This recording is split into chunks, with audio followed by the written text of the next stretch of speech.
We've been talking about weighted averages, and I have another flavor of those problems to talk to you about, and that is a thing called probability.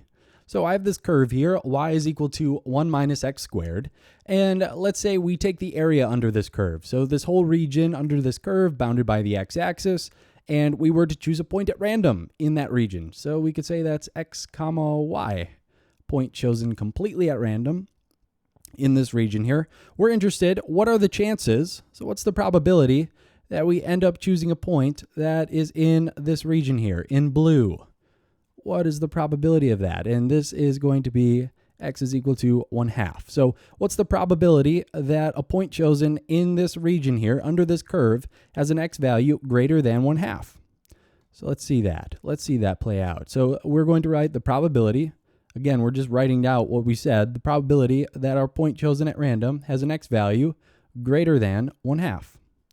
Greater than 1/2. What's the probability of that? And essentially, all we're going to be calculating is the area of this region that we're interested in divided by the entire area of this whole region. So that's going to look like this. We're going to have the definite integral from 1/2 up to 1 of 1 minus x squared dx, and then we're going to divide by the entire area of the full region. So that is going to be the definite integral from -1 to 1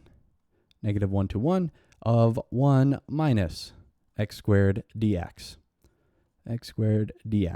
So this is our integral setup, and again, it's saying take this area of this region here and divide it by the entire area of this full region. So our region of interest divided by the entire region. Now, all we need to do is calculate this. So pause the video and try to calculate this. So let's see. Anti-differentiating and evaluating, we're going to have x minus x cubed over 3 evaluated at 1/2 and 1, 1/2 and 1, and then divided by x minus x cubed over 3, and then evaluating this at -1 and 1. So what do we get? We have 1 minus 1/3, and then we have minus 1/2, and then let's see here. That's 1/8 divided by 3, so that's a 1/24th, so that's minus 1/24th divided by, now let's see, denominator, we're going to have 1 minus 1/3, and then minus, let's see here, -1 minus, and then we have -1/3. There's a lot of minus signs going on. All right, simplifying some more. Let's keep going. So we have 2/3 minus 1/2, and then it looks like plus 1/24th in this numerator here. And then divided by, let's see, 2/3 plus 1, and then minus 1/3. So this denominator looks like it comes out to 4/3. And then numerator looks like we can get a common denominator of 24.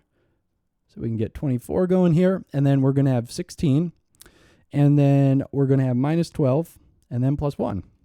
So this all comes out to what? Let's see, that's 4 plus 1, so that's 5/24. 5/24. All right, 5/24, and then divided by 4/3. So I'm out of space. Let's go over here. So we're going to have 5/24, flip the fraction, and then times 3/4. So this comes out to, let's see, we can get 8 down here. So this is 5/32. 5/32. And what is that as a percentage? Let's see.